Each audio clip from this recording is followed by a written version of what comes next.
Assalamualaikum warahmatullahi wabarakatuh. Kami dari kelompok 1 mata kuliah Hukum Administrasi Perencanaan akan menjelaskan Perda Kabupaten Bangka tahun 2024 sampai 2044. Sebelum itu kami akan memperkenalkan diri terlebih dahulu. Perkenalkan, nama saya Ardina Pratiwi dan rekan saya. Perkenalkan, nama saya Monika Ulan Patricia. Dan rekan saya lagi. Afi Darsa. Dan rekan saya Demirah Maltapia. dan rekan saya Nopor Rafiki. Nah, berikut nama-nama anggota kami yang akan menjelaskan isi dari Perda Kabupaten Bangka.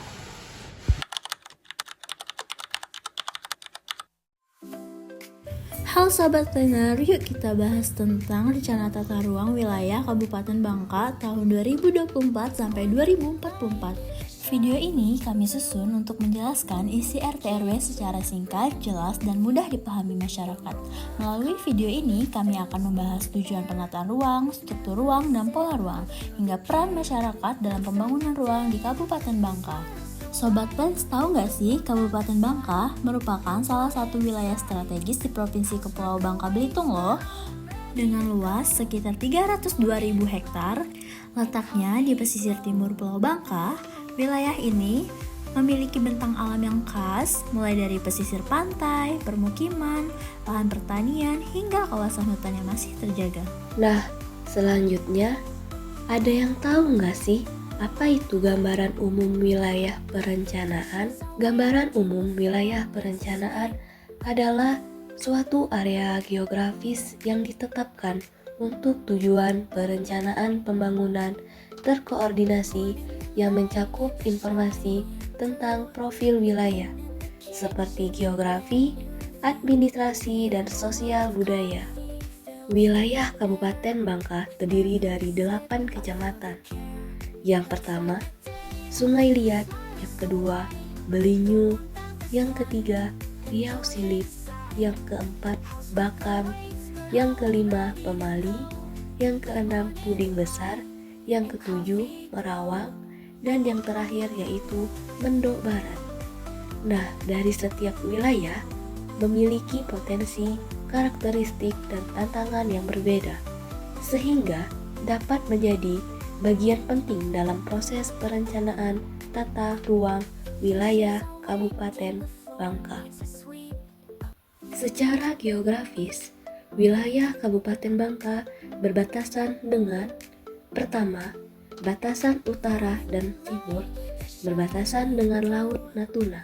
Yang kedua, batasan selatan berbatasan dengan Kota Pangkal Pinang dan Kabupaten Bangka Tengah. Yang terakhir, batasan dengan barat, yaitu berbatasan dengan Kabupaten Bangka Barat. Gambaran umum ini sangat penting sebagai dasar untuk merencanakan ruang, karena letak geografis akan dapat mempengaruhi struktur ruang, pola ruang, potensi, dan tantangan yang ada. Nah, peta administrasi wilayah Kabupaten Bangka dapat dilihat seperti gambar berikut. Selanjutnya, kita akan membahas tujuan pemanfaatan ruang. Tujuan utama RT/RW Kabupaten Bangka tahun 2024-2044 adalah mewujudkan Kabupaten Bangka sebagai pusat pariwisata dan industri yang didukung dengan pemanfaatan ruang darat dan laut secara terpadu, harmonis, dan berkelanjutan. Nah, artinya dalam 20 tahun ke depan, Kabupaten Bangka diarahkan untuk berkembang sebagai daerah wisata unggulan dan pusat industri. Namun, tetap memperhatikan juga keberlanjutan lingkungan dan kesejahteraan masyarakat, di mana masyarakat diharapkan mendapat manfaat dari pembangunan yang lebih tertata, adil, dan ramah lingkungan. Struktur ruang wilayah Kabupaten Bangka merupakan fondasi penting dalam penyelenggaraan penataan ruang, karena struktur ruang menentukan bagaimana setiap pusat kegiatan dan jaringan prasarana saling terhubung dan bekerja sebagai satu kesatuan wilayah. Dalam rencana tata ruang wilayah Kabupaten Bangka, struktur ruang dibangun dari dua komponen utama. Yang pertama yaitu sistem pusat pelayanan dan yang kedua yaitu sistem jaringan prasarana. Sistem pusat pelayanan menggambarkan pusat-pusat kegiatan yang ditetapkan berdasarkan fungsi dan jangkauan pelayanannya. Yang pertama, pusat pelayanan kawasan atau PPK. Yang kedua, pusat pelayanan lingkungan atau PPL. Yang ketiga, pusat kegiatan lokal PKL. Dan yang terakhir, kawasan pedesaan sebagai pusat kegiatan tingkat bawah. Dengan adanya sistem pusat pelayanan, pemerintah daerah memiliki dasar yang kuat untuk menentukan lokasi pengembangan fasilitas pendidikan, kesehatan, perdagangan, pemerintahan, dan pusat pertumbuhan baru yang dapat mendorong keseimbangan pembangunan wilayah Kabupaten Bangka. Nah, selain pusat kegiatan, struktur ruang juga mencakup sistem jaringan prasarana. Sistem jaringan prasarana yang menjadi tulang punggung mobilitas dan pelayanan dasar bagi masyarakat. Jaringan prasarana ini meliputi jaringan transportasi, darat, laut, dan udara, jaringan energi dan ketenagalistrikan, jaringan telekomunikasi, jaringan sumber daya air, jaringan air minum, sistem persampahan, hingga pengelolaan air limbah. Dalam konteks transportasi, wilayah Kabupaten Bangka memiliki rencana untuk memperkuat jaringan jalan arteri, kolektor, dan lokal, sehingga dapat menghubungkan pusat kegiatan utama dengan kawasan perdesaan. Sementara itu, jaringan energi seperti gardu listrik, jaringan fiber optik telekomunikasi, serta sistem sumber daya air seperti embung, irigasi, dan jaringan air bersih yang semakin melengkapi fungsi struktur ruang agar seluruh wilayah dapat berkembang secara seimbang. Dengan hadirnya sistem jaringan prasarana yang baik, kegiatan ekonomi dapat berjalan lancar, mobilitas masyarakat meningkat, dan kualitas hidup menjadi lebih baik. Adapun peta struktur ruang dapat dilihat seperti berikut ini. Pola ruang.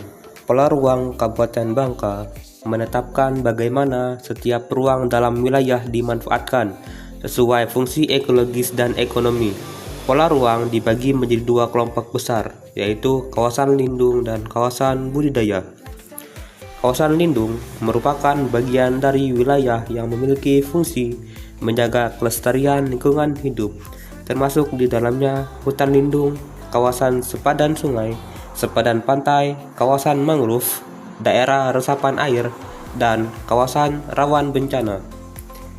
Kawasan lindung ditetapkan untuk mencegah terjadinya degradasi lingkungan dan menjaga keseimbangan ekosistem, terutama karena Kabupaten Bangka memiliki banyak wilayah pesisir dan daerah rendah yang rentan terhadap abrasi dan banjir. Melalui penetapan kawasan lindung, pembangunan tetap dapat dilakukan tetapi harus memperhatikan aturan-aturan yang menjaga keberlanjutan lingkungan. Kawasan lindung merupakan wilayah yang diperuntukkan bagi kegiatan pemanfaatan ruang yang lebih produktif. RT/RW Kabupaten Bangka menetapkan berbagai zona budidaya seperti kawasan pertanian, perkebunan, perikanan darat dan laut, permukiman, industri, dan pariwisata alam, termasuk di dalamnya kawasan hutan produksi, kawasan taman wisata alam, serta area semak belukar dan savana yang dapat diarahkan menjadi zona pertanian atau pengembangan lainnya.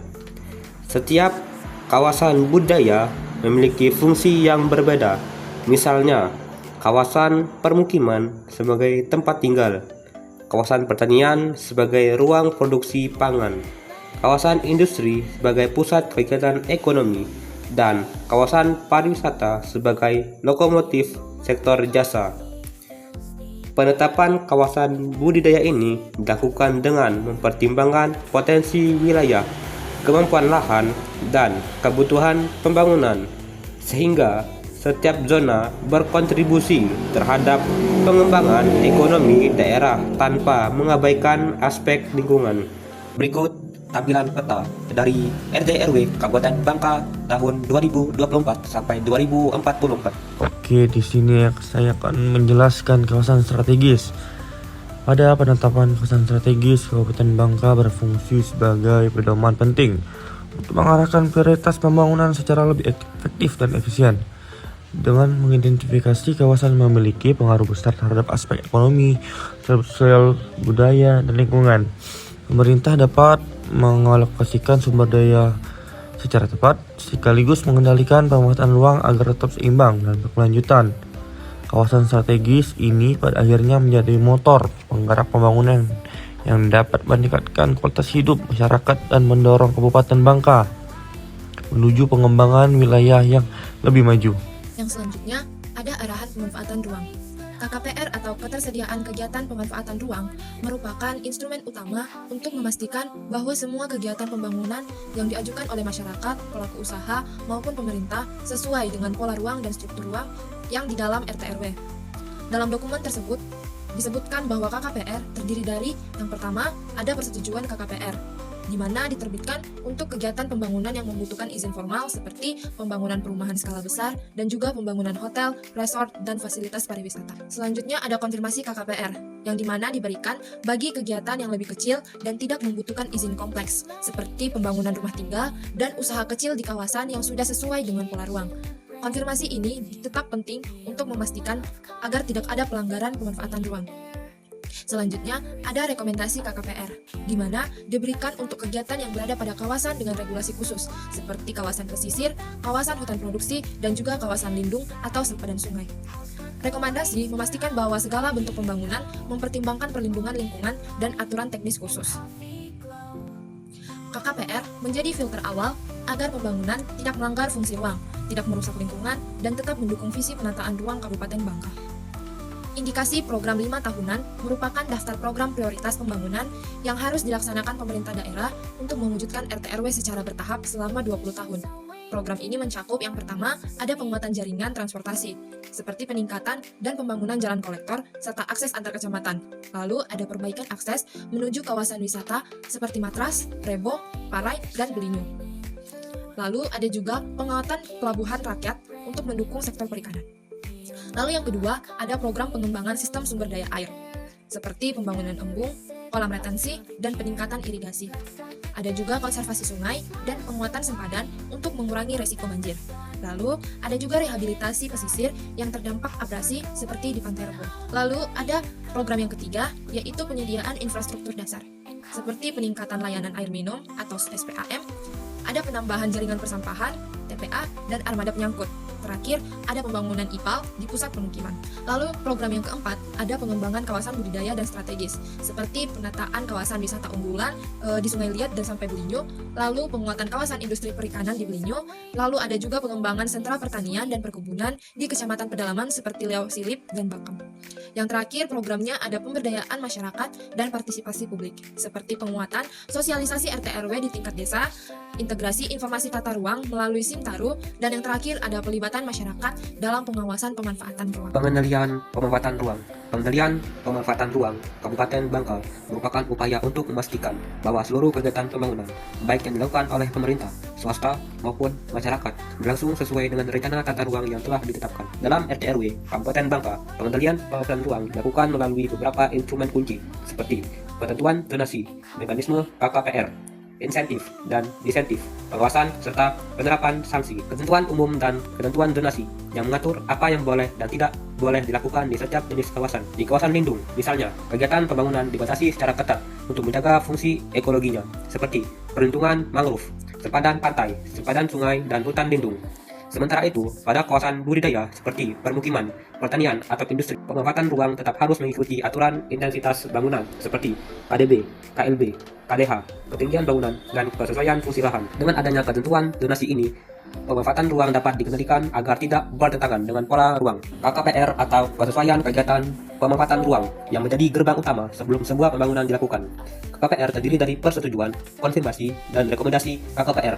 Persetujuan KKPR diberikan untuk kegiatan berskala besar seperti pembangunan hotel atau kawasan industri, sedangkan konfirmasi KKPR diberikan untuk kegiatan yang lebih kecil seperti pembangunan rumah tinggal di kawasan permukiman. Pengendalian ruang juga dilakukan melalui insentif dan disentif. Insentif diberikan kepada kegiatan yang mendukung rencana tata ruang, misalnya melalui kemudahan perizinan atau prioritas penyediaan infrastruktur. Sebaliknya, disentif diberlakukan untuk kegiatan yang kurang sesuai dengan rencana ruang, seperti pembatasan izin atau peningkatan tarif retribusi. Instrumen ini mendorong pelaku pembangunan untuk mengikuti arahan tata ruang. Pemerintah melakukan pengawasan dan pemantauan, mulai dari pemeriksaan dokumen perizinan, pengawasan lapangan, hingga evaluasi pemanfaatan ruang. Masyarakat juga berperan penting dalam pengendalian ruang, terutama melalui pelaporan pelanggaran dan partisipasi dalam konsultasi publik. Jika ditemukan pelanggaran, pemerintah dapat menerapkan sanksi berupa teguran tertulis, pemberhentian kegiatan, pencabutan izin, hingga pembongkaran bangunan. Ada kelembagaan dan peran masyarakat. Kelembagaan penataan ruang merupakan sekumpulan institusi yang memiliki kewenangan, tugas, dan tanggung jawab dalam penyelenggaraan tata ruang. Dalam konteks Kabupaten Bangka, kelembagaan ini melibatkan berbagai perangkat daerah seperti Bapeda, Dinas Pekerjaan Umum dan Penataan Ruang, Dinas Lingkungan Hidup, ATRBPN, serta perangkat kecamatan dan desa. Masing-masing lembaga menjalankan fungsi berbeda tetapi saling terkait satu sama lain untuk memastikan bahwa penyusunan rencana pemanfaatan ruang dan pengendalian pemanfaatan ruang dapat berjalan secara terpadu. Di samping kelembagaan pemerintah, peran masyarakat menjadi komponen penting dalam penataan ruang. Masyarakat tidak hanya sebagai penggunaan ruang, tetapi juga sebagai pengawas dan pemberi masukan terhadap rencana tata ruang. Mereka dapat berpartisipasi melalui forum konsultasi publik, masyarakat perencanaan pembangunan, penyampaian aspirasi, maupun pelaporan pelanggaran pemanfaatan ruang. Partisipasi masyarakat menjadi krusial karena mereka adalah pihak yang merasakan langsung dampak perubahan ruang, baik positif maupun negatif. Oleh karena itu, RT/RW juga mengatur bahwa masyarakat berhak mendapatkan informasi tata ruang melalui sistem informasi seperti Citaru atau Gistaru, sehingga dapat mengetahui apakah lahannya berada pada kawasan lindung, kawasan budidaya, kawasan sempadan, atau kawasan strategis. Selanjutnya situasi pengembangan wisata Pantai Matras dan Pantai Parai Tenggiri. Situasi di Pantai Matras dan Pantai Parai Tenggiri menjadi destinasi unggulan Kabupaten Bangka, namun meningkatnya kunjungan wisata memicu kebutuhan fasilitas tambahan seperti toilet dan warung. Bagaimana kelembagaan bekerja? Dinas Pariwisata memberikan pembinaan terkait standar pelayanan wisata. Dinas PUPR mengatur penempatan fasilitas agar tidak melanggar garis sempadan pantai. DLH mengecek daya tampung lingkungan agar tidak over capacity. RBPN memastikan bahwa pembangunan fasilitas mengikuti KKPR. Para masyarakat, pengelola wisata menetapkan aturan kebersihan dan penyediaan tempat sampah dan warga setempat membuka UMKM yang tetap mengikuti aturan zonasi. Hasil, pengembangan wisata berjalan rapi, atraktif, dan tidak merusak. Nah, seluruh substansi dalam RT/RW memberikan arah yang jelas bagi pembangunan wilayah selama 2 dekade ke depan. Melalui struktur ruang, pola ruang, kawasan strategis, arahan pemanfaatan, hingga mekanisme pengendalian ruang. RT/RW ini menjadi pedoman bagi pemerintah, pelaku usaha, dan masyarakat dalam memanfaatkan ruang secara tertib, terarah, dan berkelanjutan.